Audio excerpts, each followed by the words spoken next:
Cordiales saludos, muchas gracias por estar presente aquí nuevamente, acompañándome ahora en esta segunda charla del curso denominado Detección de Tendencias en los resultados de las mediciones. ¿Sí? Los últimos temas que tocamos fueron resumidas cuentas, conceptos generales de control estadístico de procesos, orientados al control estadístico de procesos de medición, todo lo que ocurre dentro de nuestro laboratorio analítico, nuestro laboratorio de ensayo y, por qué no, laboratorio también de calibración. El tema que ahora, bueno, y además de los conceptos y de las herramientas de estos dispositivos de control de calidad, que son básicamente de control interno, además de esas herramientas gráficas, hablamos de algunos criterios para decidir cuándo esos dispositivos nos generaban una señal de fuera de control, es decir, una señal de que nuestro error sistemático y o nuestro error aleatorio se habían salido de los carriles normales, habían tomado valores mayores a los que teníamos caracterizados, por ejemplo, en el proceso de validación del método. Además de eso, yo les dejé ahí en la plataforma un video de cómo realizar estas herramientas gráficas, de cómo construir cartas de control de medias, de rangos de individuales, de medias ponderadas, de rangos ponderados, empleando Excel, ¿no? Que, bueno, es un poquito más dificultoso que realizar esas cartas con algunos software, algunas aplicaciones ya más específicas para eso, como lo son Minitab. Vamos a hablar ahora sí de el desempeño, de la performance de las cartas de control, ¿sí? Es decir, qué tan buenas son las cartas de control o qué tan rápido, en definitiva, qué tan rápido un dispositivo de control me avisa, me emite una señal de fuera de control de mi sistema de medición. Recordemos que los dispositivos de control, las cartas de control que hemos visto, no son, digamos, no nos acusan esa salida de control de manera inmediata. Entonces, en muchos casos, transcurren varios puntos de control, ¿no?, para que eso suceda. Y recordemos que a veces, si en el laboratorio nosotros solamente corremos una muestra de control diaria y nuestro sistema de control tarda, por decir, 4 puntos de control en avisarnos en promedio que nuestro sistema se ha salido de control, eso implicaría una demora de 4 días, ¿no? Y eso puede traer algún inconveniente respecto de los reportes ya emitidos por el laboratorio. Entonces, ahora vamos a tratar de, bueno, explicar un poco este parámetro porque después lo vamos a usar para describir otros dispositivos de control que vamos a ir desarrollando y que presentan un mejor desempeño que las cartas de control, ¿no? Con esto no quiero decir que las cartas de control haya que sustituirlas, sino que son complementos adicionales, que en general, sin mucho más trabajo analítico, sin muchos más puntos de control y con estos dispositivos de control, se mejora sustancialmente esa probabilidad de encontrar o de hallar salidas de control y mucho antes en el tiempo, ¿sí? Entonces, sin mayor trabajo analítico, simplemente haciendo algunos cálculos más, elaborando algunos gráficos más, que eso se hace una única vez, entonces eso nos permitiría mejorar nuestro sistema de control, valga la redundancia, ¿no? Bien, respecto de los controles estadísticos de procesos, es una cuestión crítica, como bien dice ahí, especificar los límites de control. Nosotros en las cartas de control de medias, por ejemplo, establecimos como líneas de control, como esos límites de control, llamémosle un intervalo de confianza al 99.7%. Podríamos haberlo, digamos, podríamos estrechar ese intervalo de confianza al 95%. Pero recordemos de estadística que hay un juego de errores aquí, ¿sí? Que cuando uno dice que el sistema está, o afirma a través del dispositivo que el sistema se encuentra fuera de control, eso puede no ser cierto. Entonces hay una probabilidad de que cuando nosotros digamos que el dispositivo se encuentra fuera de control, no lo esté, y a la inversa, que cuando digamos no el dispositivo, sino nuestro sistema de medición se encuentra dentro de los límites de control, en realidad esté por fuera de esos límites de control. Entonces hay un juego una relación entre lo que se denominan los errores de tipo 1 o falsos positivos y los errores de tipo 2 o falsos negativos. ¿Sí? El error de tipo 1 o falso positivo es decir que nuestro sistema se ha salido de control cuando en realidad no ha ocurrido, y el error de tipo 2, lo opuesto, es decir que es afirmar que nuestro sistema se encuentra bajo control estadístico cuando en realidad está fuera de control estadístico. Entonces, si nosotros disminuimos un tipo de error, el error de tipo 1, ¿sí? Aumentará el error de tipo 2 y a la inversa. ¿Ok?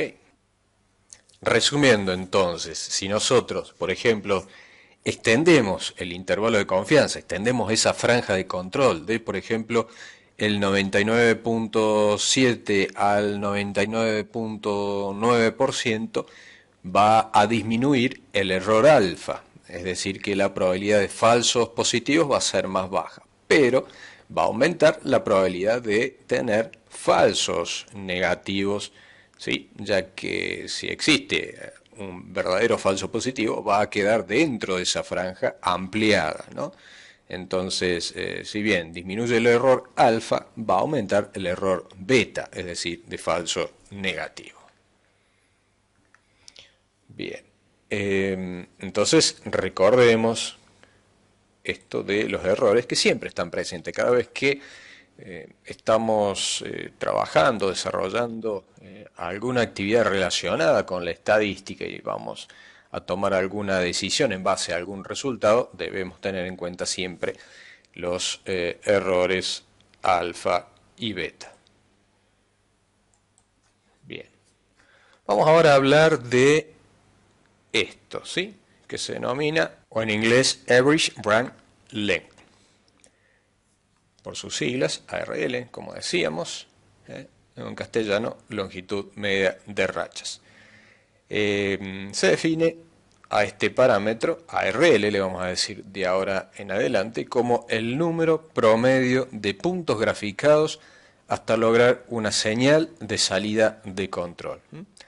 Entonces, por ejemplo, para el sistema que veníamos utilizando, por ejemplo, para una carta de individuales o de medias, en la que trabajamos con intervalos o con límites de control a más o menos 3 sigmas, sabemos que a más o menos 3 sigmas, eso implica un 99.7% de confianza, o lo que es lo mismo, un alfa del 0.3%, es decir, 3 de cada 1000, es decir, 1 de cada 350 puntos van a caer por fuera de esa franja de control, de esos límites de control. Entonces, para este sistema, que suponiendo que se encuentre bajo control estadístico, es decir, que no hay ningún sesgo significativo, implica que la longitud media de rachas, el ARL, que se calcula 1 sobre P, donde P es la probabilidad de que un punto exceda los límites de control, como decíamos, para una carta de control, para un sistema que está bajo control, la probabilidad de que un punto exceda los límites, aunque sea un falso positivo, es en este caso de aproximadamente 0.03%, perdón, es aproximadamente el 0.3% o en fracciones 0.0027 más exactamente. Si nosotros hacemos el cálculo, tenemos una ARL de 370, es decir que en promedio vamos a tener un punto más allá de esas líneas de control cada 370 puntos, ¿sí? Uno cada 370, es decir que si nosotros por año hacemos un control, vamos a suponer, si nosotros hacemos un control diario y trabajamos en el laboratorio los 365 días del año, vamos a tener un falso positivo por año aproximadamente en promedio. Bien, entonces esto es el ARL. Simplemente nosotros tenemos, simplemente, entre comillas, ¿no? A veces es fácil, como en este caso, otras veces no tanto. Tenemos que calcular esa probabilidad de que un punto exceda los límites de control, la colocamos ahí y vamos a poder calcular este ARL que, como les decía, es un parámetro que nos informa el desempeño o la performance de las cartas de control. ¿Ok?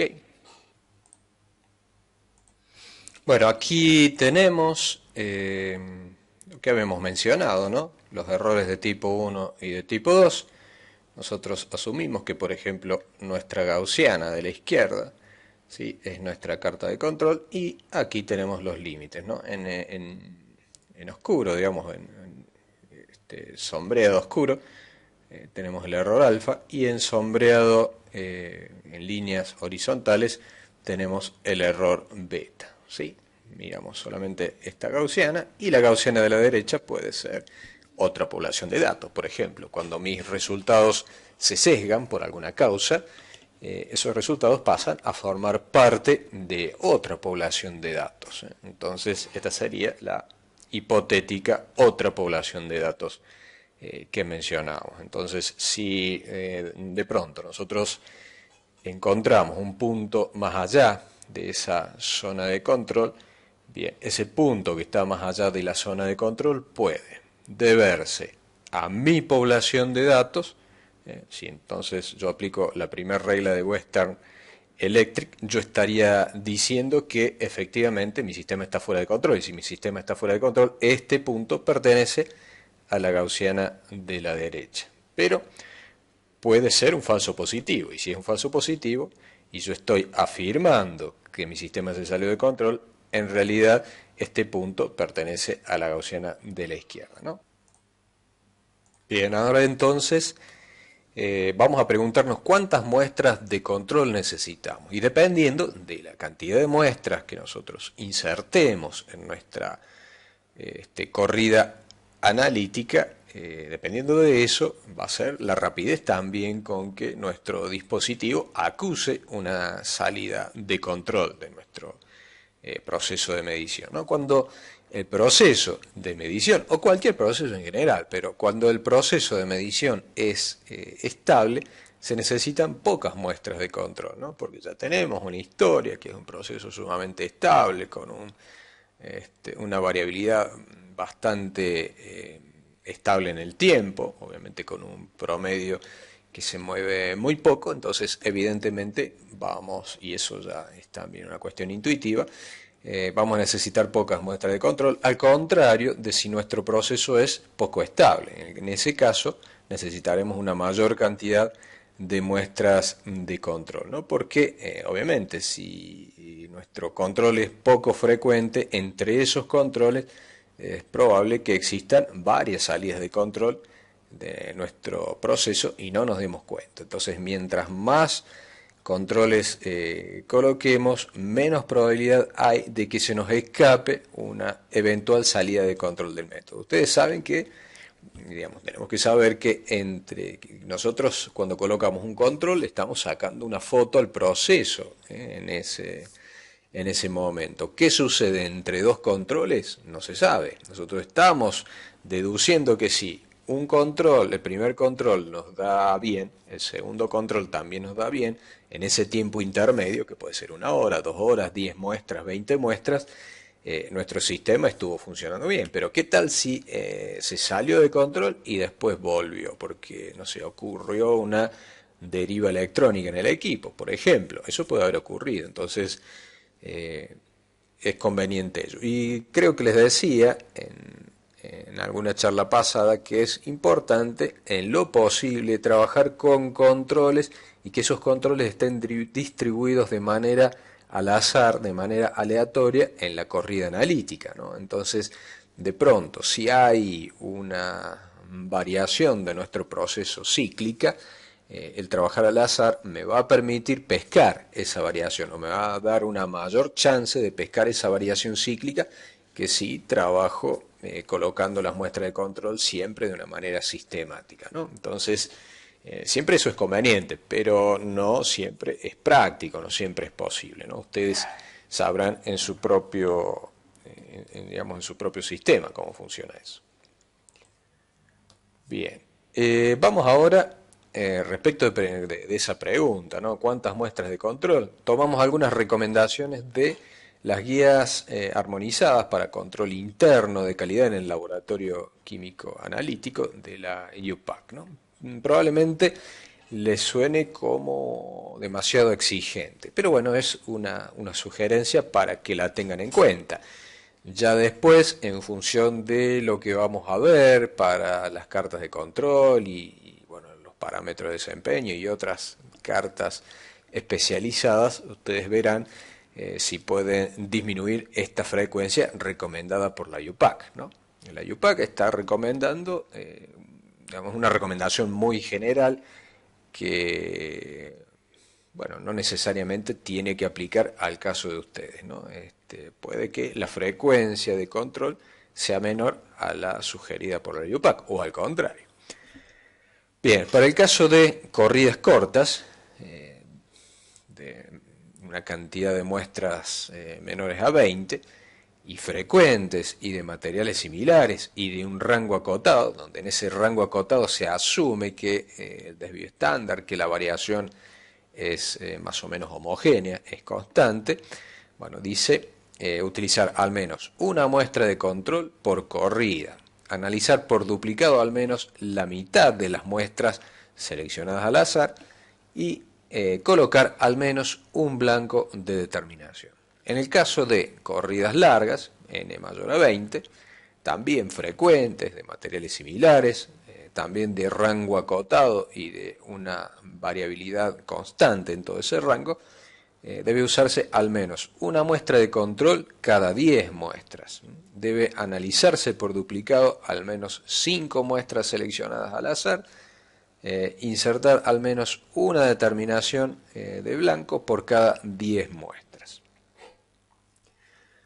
Por otro lado, para el caso de, dice IUPAC, ¿no? Recomienda IUPAC, para el caso de corridas frecuentes de materiales similares con rango amplio de concentración, donde ahí sí hay una variación de, digamos, la variabilidad no es homogénea en todo el rango, bueno, las cantidades de muestras de control similar a lo que habíamos visto antes, en el caso de n mayor a 20, ¿sí? Pero de al menos 2 niveles de concentración, es decir, aplicar lo anterior, ¿sí?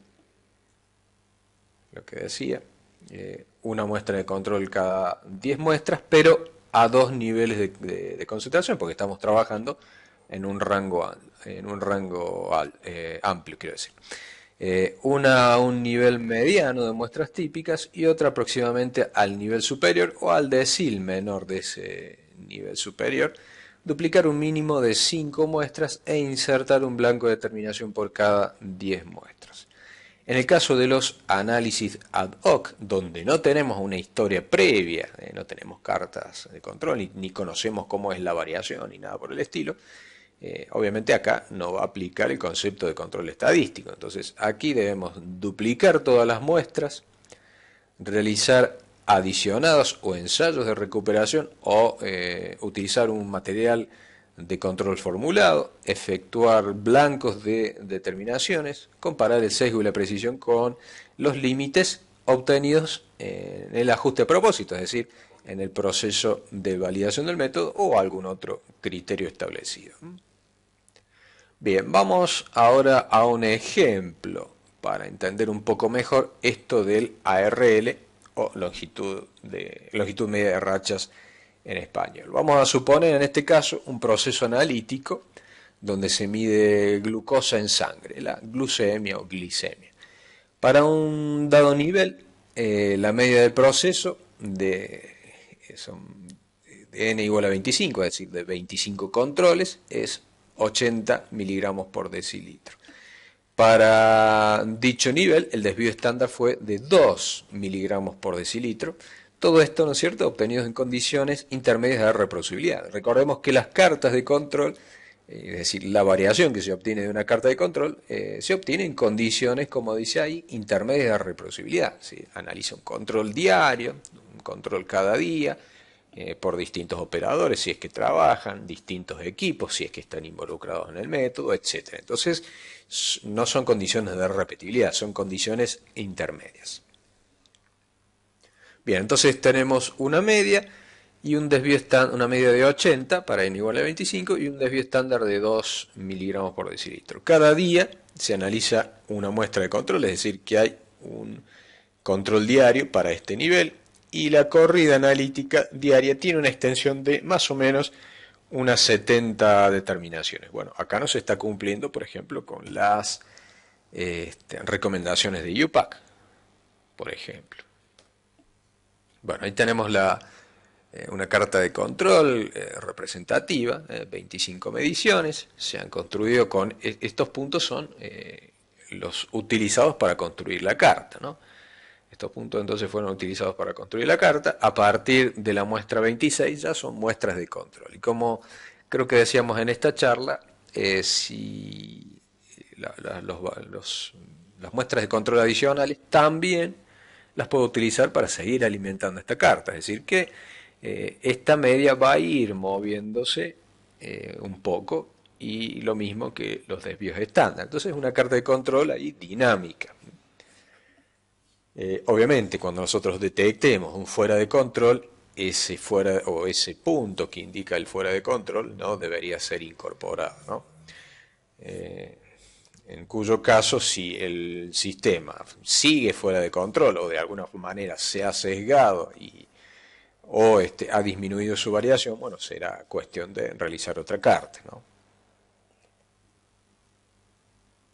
Bien, siguiendo entonces con el ejemplo, si el muestreo se realiza cada día y los límites de control de 3 desvíos estándar, tendremos una falsa alarma cada 370 días, ¿sí? Es decir que estamos trabajando con más menos 3 sigmas, fíjense, 80 más 3 sigmas, 80 más 3 por 2 es 86 y 80 menos 3 por 2 es 74. Entonces, si nosotros trabajamos con los límites de control de más o menos 3 desvíos estándar, como habíamos hecho el cálculo para el ARL anteriormente, vamos a tener una salida o una señal de, entre comillas, salida de control cada 370 días. Pero bueno, esta es un falso positivo. Los falsos positivos siempre, digamos, uno tiene el riesgo de que salgan. Y obviamente si por ejemplo, tenemos este ARL de 370, evidentemente una vez por año en promedio, pero no va a salir exactamente a los 365 días, puede salir el primer día, puede salir el último, puede salir a la mitad, o pueden pasar, no sé, 390 días hasta que aparezca, ¿no? Eso es un promedio a la larga, ¿eh? Si yo analizo 10 años de mediciones, voy a encontrar que probablemente en esos 10 años yo voy a haber tenido 9 o 10 falsos positivos en promedio, ¿no? Todo esto es ideal, obviamente los sistemas, los procesos nunca se comportan de manera ideal, se comportan aproximadamente de manera ideal. Bueno, entonces, siguiendo con el ejemplo, supongamos que cuando el proceso va hacia un fuera de control, la media cambia a 86, es decir que ahora la media que antes era 80, ahora me cambió a 86, es decir que el sesgo se incrementó en 6 desvíos estándar. Bueno, entonces recordemos esto, que significa estandarización de variables, que era simplemente expresar la distancia de un punto al valor medio, por ejemplo en unidades de concentración, miligramos por gramo, etcétera, ¿sí? En unidades de desvíos estándar, en unidades de sigma. Expresar entonces esta distancia al valor medio en unidades de sigma se llamaba z, para el caso de muestras grandes, que sería lo que estamos teniendo ahora, ¿no? Cuando trabajamos con muestras de control y con cartas de control y demás, ya trabajamos con muestras grandes en lugar de trabajar con muestras pequeñas. Entonces, a eso le llamamos, o a este parámetro le denominamos z. Bien, porque es más fácil decir, yo estoy a una distancia de 2z, de 3z, porque ya está tabulado, uno se lo imagina más fácilmente. Bien, entonces esto es lo que ocurrió en el proceso. Como decíamos, el proceso cambió de 80 a 86. ¿Sí? Se movió 3 sigmas. Bueno, si antes teníamos una probabilidad, vamos a ver si pintamos con un color. Si antes teníamos una probabilidad, ¿sí?, pequeñita de que un punto cayera por fuera de mi zona de control cuando mi sistema está está bajo control.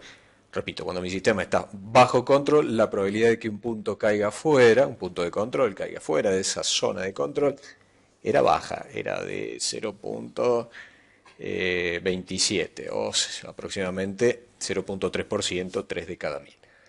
Bien, cuando ahora mi sistema se corre, es decir, que se desajusta un equipo, no sé, se contamina un reactivo, etcétera, cuando mi sistema ahora, mi media se corre, bueno, ya no es solamente esta área, esta probabilidad de que un punto caiga por fuera, sino que va a ser todo esto, bueno, no me sale muy derecho que digamos, pero más o menos va a ser todo esto que yo estoy pintando acá y hacia el infinito, ¿no?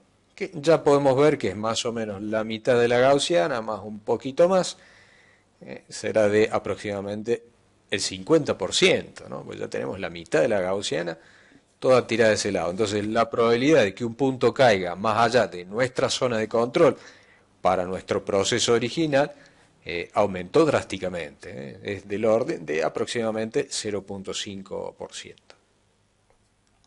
Bueno, esto lo dejamos para después. Y acá tenemos entonces la probabilidad, ahora, la probabilidad de que X caiga dentro de los límites de control, bueno, es esta, 74, X que está entre 74, el límite inferior, y 86 para nuestro proceso original. Pero cuando el proceso cambia a 86, bueno, corremos, el límite inferior lo corremos 6 unidades, y lo mismo con el límite superior, 6 unidades de sigma, ¿no? Bueno, dividimos para estandarizar justamente, para expresarlo en unidades de sigma, y entonces tenemos ahora la probabilidad, ¿cuál es la probabilidad de que un punto caiga dentro de ese intervalo? Va a estar entre menos 6 y 0. Si se fijan, la gaussiana obviamente va desde valores negativos hasta valores positivos. El valor 0 está aquí en el medio, y acá tenemos menos 6, menos 5, menos 4, etcétera, hasta 0. Entonces, la probabilidad de que un punto caiga en esta área, obviamente es la mitad de la gaussiana, es 0,5. Entonces, la probabilidad de que X caiga dentro de los límites es 0,5. Ahora, la probabilidad de que un punto caiga fuera de los límites es el resto, también es 0,5, ¿no? Bien, por lo tanto, el ARL, que se calcula en función de la probabilidad de que un punto exceda los límites de control, será 1 dividido P, es decir, 1 dividido 0,5, es decir, igual a 2. La carta de control, entonces, requiere de 2 muestras en promedio para detectar el cambio en el proceso. Es decir, el proceso puede ocurrir hoy. ¿eh? Hoy corro mi primer control, mañana corro mi segundo control, y ahí me voy a enterar que mi proceso se salió de control. No hoy inmediatamente, sino que mañana. Todo esto en promedio, ¿no? Es decir, que mañana recién voy a tener un puntito más allá de esos límites más o menos 3 desvíos estándar. Pero estamos hablando de un sesgo bastante grande, un sesgo de 3 sigmas. Entonces, fíjense que obviamente mientras más grande es el sesgo, más rápido me voy a dar cuenta que mi sistema se salió de control. Cuando yo tengo un sesgo pequeñito, y voy a tardar bastante más puntos de control en darme cuenta de eso, ¿sí? Bueno, ahí tenemos de nuevo la curva. que bueno, está repetida la misma curva anterior. Bien, veamos ahora esta gráfica. Esta gráfica, bueno, recién vimos que corriendo, aumentando, si mi sistema gana sesgo, la probabilidad de que un punto exceda los límites de control aumenta, ¿no? Y por lo tanto, el ARL también se hace más chico. El ARL es decir, la cantidad de puntos que yo necesito para encontrar una señal de control, ya sea positiva o falsa positiva, una señal fuera de control, ya sea real o falsa, aumenta. La probabilidad aumenta. Bien, veamos entonces qué significa, qué es esta gráfica.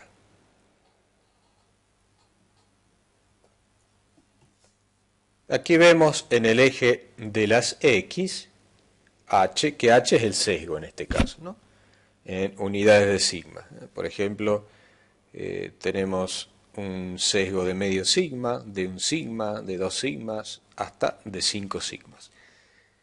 En el eje de la Y, yo tengo a beta. Beta, como dice ahí, es la probabilidad de que el siguiente punto caiga dentro de los límites de control para un cambio en el proceso de una magnitud determinada. ¿Sí? Bien, vamos a cambiar un poquito ahí de color, a ver si este sistema me lo permite.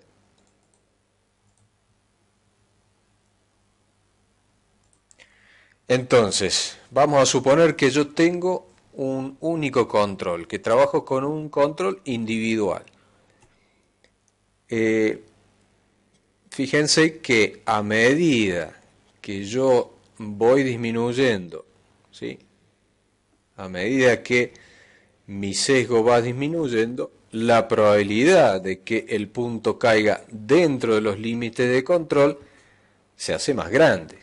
Eso es evidente. Mientras más pequeño es el sesgo, la probabilidad de que caiga dentro de los límites de control es más grande. Y por lo contrario, la probabilidad de que caiga afuera es más chica. ¿Sí? Entonces, fíjense, ¿qué pasa si aumenta el n? En lugar de trabajar con un solo punto de control, trabajo con 2 puntos de control y los promedios. Bueno, acá fíjense que ya arranco, ¿sí?, de valores más pequeños. Entonces, para el mismo sesgo, por ejemplo, para el sesgo de 3, yo tengo una probabilidad más alta de que caiga afuera, ¿sí?, que en el caso de n igual a 1, ¿no?, donde la probabilidad aproximadamente es del 5%. Es decir, el 5% de que caiga adentro y el 5% de que caiga afuera, mientras que acá es, perdón, el 5% el 50% quise decir, mientras que acá es el 10% de que caiga adentro y el 90% de que caiga afuera, ¿sí? Entonces, fíjense que a medida que la cantidad que yo voy aumentando la cantidad de puntos de control, vamos a limpiarlo un poquito esto, a ver si me deja borrar todo.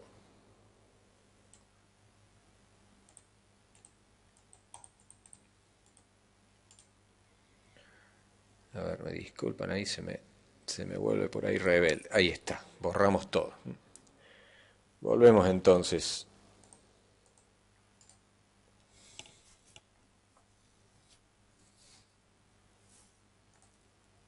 Entonces, decíamos,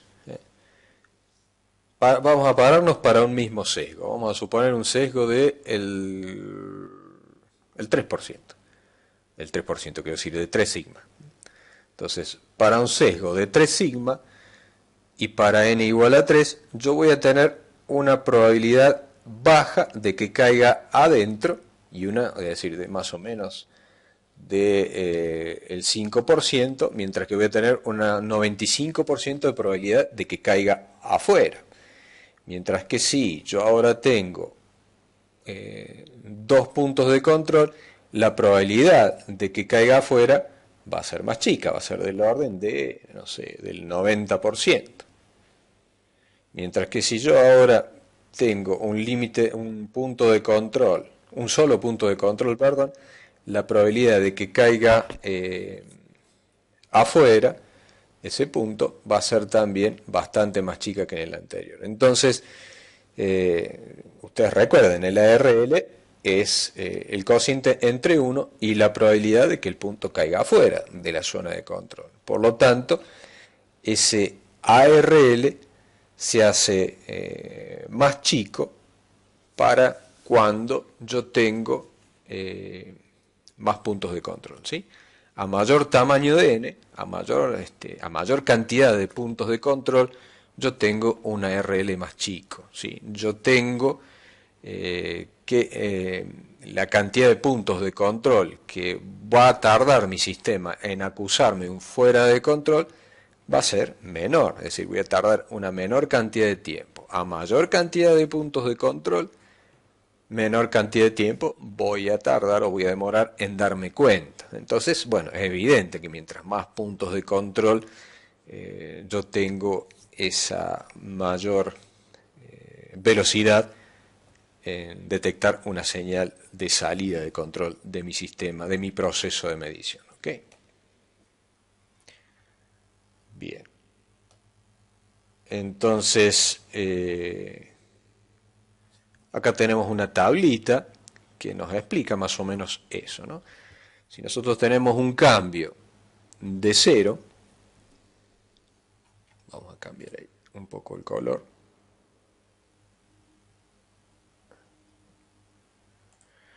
Si yo tengo un cambio de 0, bueno, y si yo controlo con un solo punto, voy a tardar 370 puntos, mientras que si yo controlo con 4, con promedio de 4 por ejemplo, voy a tardar lo mismo, porque mi sistema está bajo control estadístico. Ahora, si mi sistema se corre en medio sigma, adquiere un sesgo de medio sigma, yo voy a tardar 155 puntos para un control único, o drásticamente va a bajar a 44 puntos para cuando yo tengo 4. Y así, obviamente, mientras más grande es el sesgo, más chicos se van volviendo los ARL. En este caso tardo 2, ¿sí? Y en este caso de la ARL con 4 voy a tardar un solo punto en darme cuenta. Todo esto obviamente en promedio, ¿no? Este es entonces un parámetro de desempeño a los fines de que me sirven a los fines de diseñar mi carta de control. Entonces yo quiero plantear cuánto tiempo quiero demorar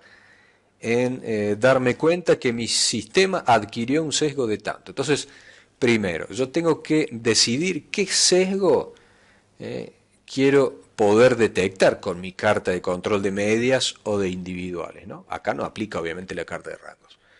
Yo quiero saber qué sesgo quiero detectar con mi carta de individuales. En base a ese sesgo, ¿sí? Yo voy a definir, mi sesgo será de medio sigma, de un sigma y medio, etcétera, que podré hacer un análisis respecto de la incertidumbre de la medición, por ejemplo. Puedo decir, a ver, cuando este sesgo se vuelve significativo dentro de lo que es el cálculo de la incertidumbre.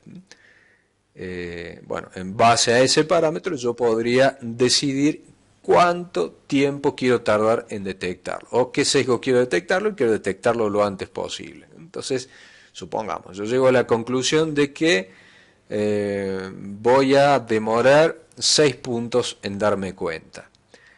¿Eso a mí me satisface? No, entonces, bueno, tendré que aumentar, por ejemplo, la cantidad de puntos de control, ¿no? Esto es para las cartas convencionales que hemos venido viendo hasta ahora. Ya más adelante vamos a, por ejemplo, hablar de las cartas de sumas acumuladas, que ese tipo de cartas tienen un ARL más chico que las cartas de control, ¿no? Entonces son más convenientes y tampoco implica mayor cantidad de trabajo analítico. En la misma cantidad de controles que yo hago habitualmente, puedo mejorar de una forma bastante interesante ese ARL, ese parámetro de desempeño de las cartas de control, y entonces detectar ahí una tendencia hacia el fuera de control, ¿no? Bien, entonces, ¿cómo puede reducirse el tiempo para la detección de una condición fuera de control? Aumentando la frecuencia de control. Queda bastante evidente, además es bastante intuitivo, ¿no? que eso es así. Pero bueno, ahí tenemos entonces una herramienta importante para darnos cuenta una herramienta cuantitativa para darnos cuenta del tamaño o la cantidad de controles que podemos emplear. La gráfica que hemos visto aquí es bastante útil en ese sentido, ¿no? Fíjense que acá yo puedo decir qué sesgo es el que quiero determinar. Yo quiero detectar, vamos a borrar de nuevo, a ver si puedo borrar, borramos todas las entradas, ahí está. Supongamos que yo quiero poder detectar un sesgo de un sigma, ¿sí? Bueno, fíjense, para un sesgo de un sigma, y yo quiero tener una probabilidad bastante bajita, una probabilidad bastante alta de que mi sistema se salga de control, vamos a suponer del 90%, ¿sí? Bueno, yo voy a necesitar por lo menos 20 mediciones. Eso es mucho, 20 controles es mucho. Si yo tengo una tanda analítica de 10 o una corrida analítica de 10, es mucho. Bueno, veamos. Si yo ahora trabajo con 15, van a ser, voy a tener un 80% de probabilidades de que los puntos caigan afuera. Hagan el cálculo de la RL, 1 sobre 0.8. Si yo ahora aumento, supongamos que 15 me parece mucho, quiero ver qué pasa con 10, bueno, no sé, más o menos ahí escala, y bueno, ahí ya voy a tener una RL de 1 sobre 0.3, debe tener una RL de 30. Bueno, entonces este gráfico a mí me permite, entonces más o menos, calcular de manera bastante rápida, así a simple vista, cuál es el tamaño de muestra que yo quiero para este tipo de cartas de control convencional. Después las otras cartas que vamos a ver a continuación tienen una mejoría bastante sustancial en lo que es estos ARL o estos parámetros de desempeño, es decir, tienen un mejor desempeño. Bien. Y entonces, este es motivo de la próxima clase. Terminamos esta segunda clase y nos vemos en la tercera, donde ya vamos a comenzar a desarrollar este tema, diagramas de sumas acumuladas que les acabo de mencionar. Entonces, tengan ustedes magnífica jornada.